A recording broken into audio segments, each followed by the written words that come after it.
Guys, I just wanted to report. This is your girl Samantha, and I wanted to report on this story from APnews.com that is seeming like it's not quite reaching mainstream media, which I'm not surprised, and that's why you have the black media like me and others to report on these stories that otherwise will never be told and buried under all the other crap that comes out of the television nowadays.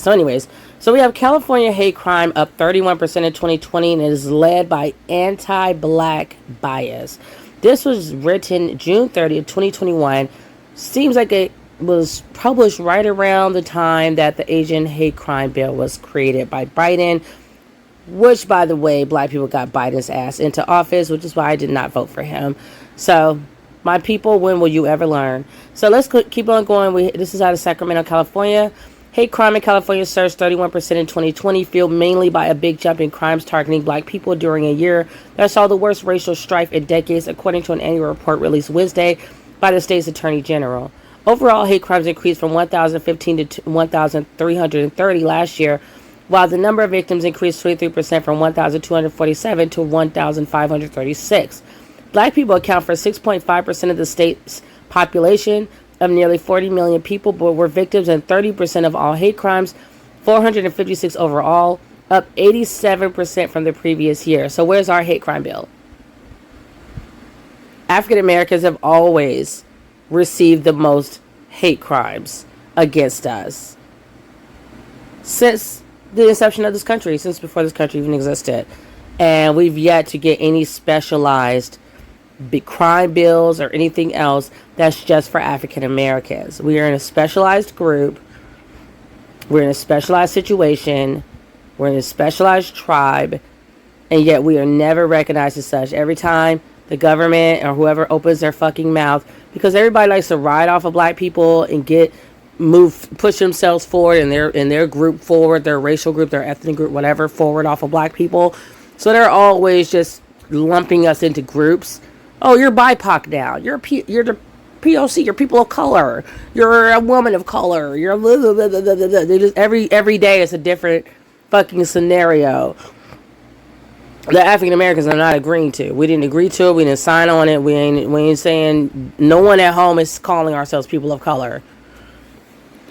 So what we see from these reports is what we have seen and felt all year. We are in the midst of a racial justice reckoning in this country, is multifaceted and it cannot be solved overnight, Attorney General Rob Bonta said. He sounds like he's Latino.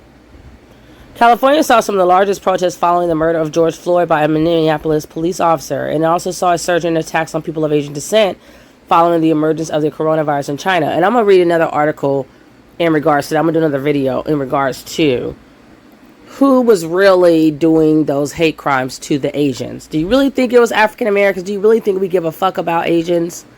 We have our own problems. Do you really think we're out there attacking Asians over some coronavirus? Do you really think that's what we're doing? Okay. So let me keep going. Last year's hate crime reports were the most since 2008, when there were 1,397. That in turn was topped several times in prior years, including 2001, when there were 2,261 hate crimes reported. While the overall numbers of hate crimes targeting Asians was low, 89, that was more than double the number in 2019. And we can't have that. We can't have the honorary whites hate crimes doubling, even though it's the lowest of anyone's. Even with the double, it's still lower than everybody else's, especially African Americans. But we're not going to talk about that because this country doesn't care about African Americans. It hates African Americans. If America was not racist towards African Americans and did not hate African Americans, we would already have had our reparations. Why are we still waiting for just a fucking bill to be signed just to study reparations? Like they don't know what to give us.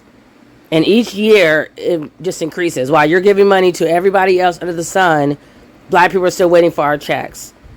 You're giving money to people who ain't even legal, who you're roughed up a little bit. You're giving them reparations. You're giving reparations to 9/11 victims. You're giving reparations to the Mexicans, the Chinese, the Japanese, the Jews we had nothing to do with.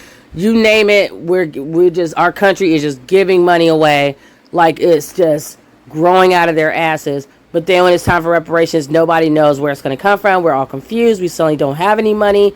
Isn't that interesting how that works? Yes, this country, America hates black people. Just like Kanye said when he was normal, that's what the fuck he meant. America hates black people. America does not care about black people. And when I say black people, I mean African Americans, ADOS. That's it. So the most events during 2020 were reported in March and April, just as the statewide shutdown and other pandemic restrictions took hold. For too many, 2020 wasn't just about a deadly virus. It was about an epidemic of hate as well, Bonta said while speaking in Oakland's Chinatown. While the pandemic is easing, that fear still resides in the Asian American community. Boo-hoo, you have some fear. Join the club, said Bonta, the state's first Filipino American Attorney General. Why am I not surprised? I knew he was either Latino or Filipino, and honestly, it's the same shit. So he related that he feared even for his mother going alone into an urban area. Welcome to my world. There was a surge in anti-Asian violence correlated with the words of leaders who sought to divide us when we were at our most vulnerable, Bonta, a Democrat, said in an apparent reference to former President Donald Trump. Violent crime incidents driven by anti-Asian hate increased from 32 in 2019 to 72 in 2020, according to a companion report that aims to put that violence into modern and historical context dating to gold rush days of the mid-19th century and a history of harmful Asian stereotypes in the United States. Miss me with the bullshit. I mean, seriously, miss me with it. The shit was such a blip on the overall landscape of this racist-ass country towards African Americans that is something you don't even need to try to remember. California defines hate crimes as those targeting victims because of their race or ethnicity, nationality, religion, sexual orientation, gender, or a disability. The definitions have expanded at various times in recent years. Each hate crime event can include more than one related offense against more than one victim by more than one offender. Such crimes targeting Latinos increased from 110 to 2019. 110 in 2019 to 152 last year, while those against white people rose from 39 to a whole big old 82. Oh my goodness. While hate crimes based on race increased, those prompted by religion dropped to 13.5%. Anti-Jewish events fell from 141 in 2019 to 115 in 2020, and anti-Islamic events decreased from 25 to 15. Isn't that good news? Those involving sexual orientation fell from 233 to 205, so people just weren't caring about none of these protected groups, apparently. So, however, those with a gender bias increased, led by a jump in anti-transgender events from 29 in 2019 to 54 last year. The Bonta said more, and that's still not a lot.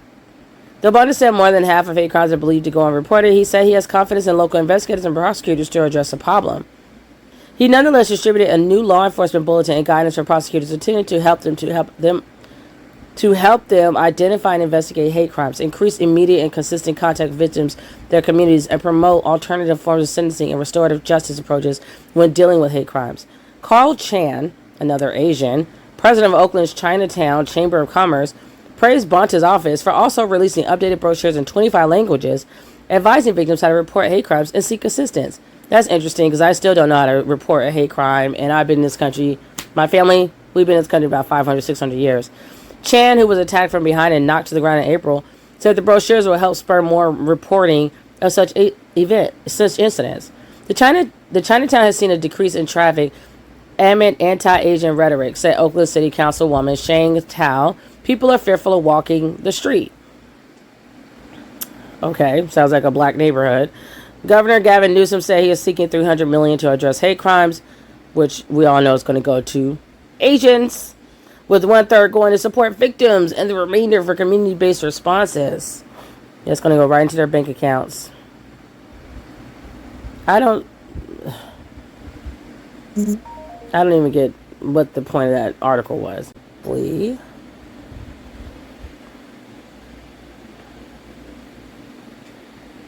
So this is talking about why the trope of black-Asian conflict in the face of anti-Asian violence dismisses solidarity. And this one was talking about how, despite the fact that they were trying to, the media, the white government was trying to claim that it was black people who were attacking Asians, that's like laughable at best. But anything that's negative, it gets attached to African Americans. Like we're just these violent, barbaric psychos, even though white people have that history that they don't want to be taught in schools, by the way, because they don't want people to know the truth of how trifling they are.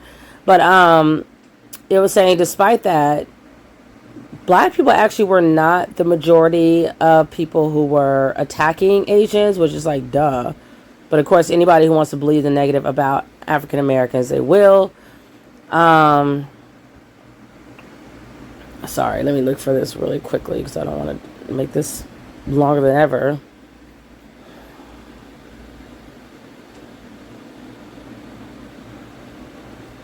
Was it nationalist? I cannot spell right now. Okay, there it goes. So it said they said the trope failed to capture the reality of Black Korean relations 3 decades ago, and it fails to capture the reality of anti-Asian bias today. A recent study finds that, in fact, Christian nationalism, which is white folks, is the strongest predictor of xenophobic views of COVID-19, and the effect of Christian nationalism is greater among white respondents compared to Black respondents. This is why I no longer identify as a Christian.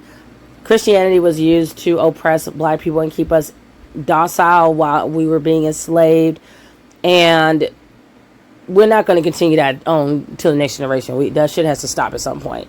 One day I grew up and I realized, I was like, why am I even like a Christian or a Protestant or whatever I am, other than the fact that my grandmother took us to church, and I'm just continuing whatever she was doing with no real regard to like what any of this really means. And that was like part of the beginning of my awakening. So they said, so moreover, Black Americans have also experienced high levels of racial discrimination since the pandemic began. So they're saying not only does the frame of two minoritized groups in conflict ignore the role of white national populism, whatever that means, basically white racist, but it also absolves the history and systems of inequality that positioned them there. So it's like not only are you blaming the marginalized people that are already oppressed, and you're racist towards us and making us into second and third class citizens or whatever, but you're also ignoring the fact of like who is actually the real systemic racism and institutionalized racism that's really the cause of how we kind of collided. These Asian and the Black group collided to begin with. So I thought that was interesting reading. I might do an extra video on this. I think I said I was going to do another video, and I might do another video more in depth, but I just wanted to read that part really quickly just so that we could try to get to some clarity here as far as like who was really doing these Asian hate crimes. It wasn't African Americans. I don't even know who the few that were there. Honestly, I think they were probably paid actors. African Americans ain't thinking about nobody like that. We was too busy trying to fight for our own damn lives with George Floyd being murdered in broad daylight by somebody who's supposed to be protecting us in front of the entire world. Because let's face it, anything that's shown on TV nowadays is going to be going out to the internet. It's streamed out to the internet, and that is what the World Wide Web, www. So we're too busy trying to stay alive on our own. We're not worried about coronavirus and fighting with white Asians because of coronavirus. We don't care. We're wearing our mask. We're keeping it moving. White people are the entitled ones who don't want to wear masks, who's out there, holding up signs and crazy. And every now and then you might see some black clown who I really would not say is a black person. They're actually probably biracial, so they lost their damn minds. And they're out there, or they're probably sleeping white, and so they think they want to come out and hold a sign up with their Becky. But for the most part, Black people don't give a shit about Asian people, coronavirus, none of that bullshit. We've got bigger problems to fry. So let me know what you guys think in the bottom section in the comments below. Make sure to like, share, and subscribe, and I'll see you guys in the next video. Peace.